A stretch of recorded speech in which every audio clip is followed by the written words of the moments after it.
Lolo, bakit po may AM at may FM ang radio? Oo nga, yung isa parang malabo, yung isa parang concert. Tama kayo. Pero bakit nga ba ganon? Oo nga po, bakit po ganon? Magandang tanong yan. Mukhang may bagong lecture na naman sa University of Life. Ano ang pinagkaiba ng AM at FM? Alamin dito sa The Taglish Explainer.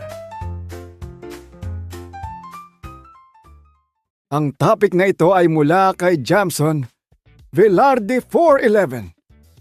Salamat sa suggestion mo at shoutout sa mga estudyante ko dyan sa Antipolo. Magandang araw sa inyong lahat.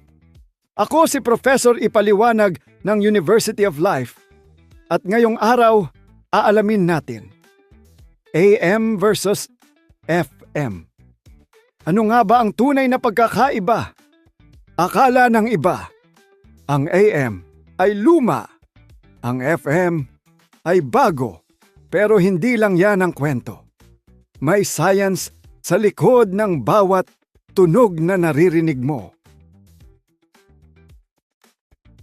Noong early 1900s, unang ginamit ang AM radio bilang pangunahing paraan ng wireless communication.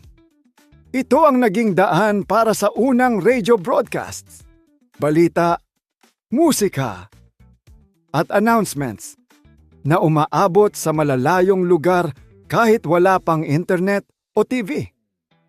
Pero habang tumatagal, napansin ng mga engineer na madaling maapektuhan ng interference ang AM signal.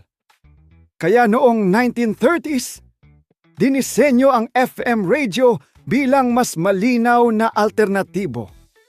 Parang upgrade siya mula black and white TV naging HD. Ang AM at FM ay parehong paraan ng pagpapadala ng audio signals gamit ang radio waves. Pero magkaiba sila sa paraan ng pag-encode ng sound. Ang ibig sabihin ng AM ay amplitude modulation.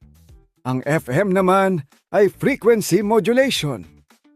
Mukhang technical. Relax lang. I-breakdown natin. Sa AM, ang binabago ay ang lakas o amplitude ng signal. Ibig sabihin, habang tumataas o bumababa ang sound, nagbabago ang taas ng wave. Pero ang frequency, pareho lang. Dahil sa ganitong system, mas simple ang technology. Mas malayo ang nararating ng signal, pero mas prone sa interference. Kaya kapag nakikinig ka ng AM, minsan may shhh o static noise. Parang may kasamang background effect. Libre nga lang.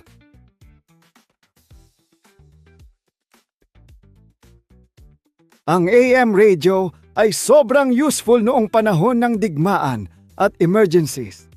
Dahil kahit simple lang ang receiver, kaya nitong makatanggap ng signal. Kaya kahit may brownout o limited resources, may paraan pa rin para makarinig ng balita. Parang survival tool ng communication. Sa FM, ang binabago ay ang frequency ng signal. Ibig sabihin, nag-iiba ang bilis ng wave, hindi ang taas nito. Mas stable ang amplitude. Dahil dito, mas malinaw ang tunog, mas mataas ang audio quality, mas less ang interference. Kaya ang FM, ang paborito para sa music, entertainment, at DJs na feeling artista. Ang FM ay hindi gaanong naapektuhan ng electrical noise. Kaya kahit may interference sa paligid, hindi agad nasisira ang sound. Parang kausap na kalmado. Kahit may ingay sa paligid, malinaw pa rin. Isa pang advantage ng FM, ay ang kakayahan nitong magdala ng mas rich na sound details. Kaya mas ramdam mo ang bass, instruments, at boses. Kaya kung nakapikit ka habang nakikinig, parang mini-concert na agad. Sa AM, maririnig mo ang kanta. Sa FM, mararamdaman mo pa.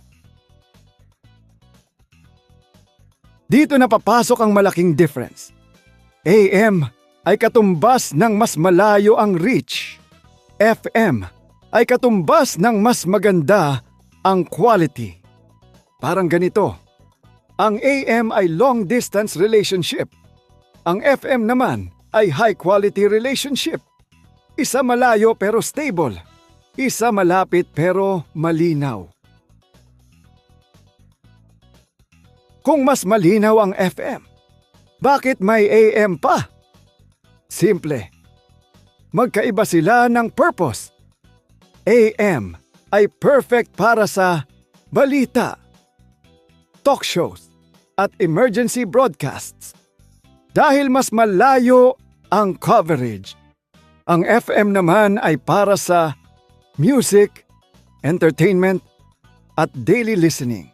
Dahil mas maganda ang tunog. Alam mo ba na ang FM radio ay naimbento para labanan ang problema ng noise sa AM? Isang engineer na si Edwin Armstrong ang nag-develop nito para magkaroon ng clearer sound. Ibig sabihin, ang FM ay parang upgrade. Version 2.0 ng radyo. So ano ang tunay na pagkakaiba? Balikan natin. Sa AM, amplitude ang nagbabago. Sa FM, frequency ang nagbabago. At dahil dito, ang AM ay mas malayo pero mas maingay. Ang FM ay mas malinaw pero mas limited ang range. Simple, pero powerful. Sa kabuuan, ang AM at FM ay magkaibang paraan ng pagpapadala ng radio signals. Ang AM ay mas malayo ang nararating ngunit mas prone sa interference. Habang ang FM ay nagbibigay ng mas malinaw at mas mataas na kalidad ng tunog. Kaya kapag nakikinig ka ng radyo, hindi ito basta preference lang. Nakadepende rin ito sa kung anong klase ng pakikinig ang kailangan mo. Ako si Professor Ipaliwanag ng University of Life. At tandaan ninyo, minsan ang radyo ay mukhang simpleng tunog lang. Pero sa totoo lang, may science na naglalakbay sa hangin para makarating sa inyong tenga. Subscribe na para sa Daily Dose of All Things Pinoy videos. Ako si Prof. Ipaliwanag and this is the Taglish Explainer Channel.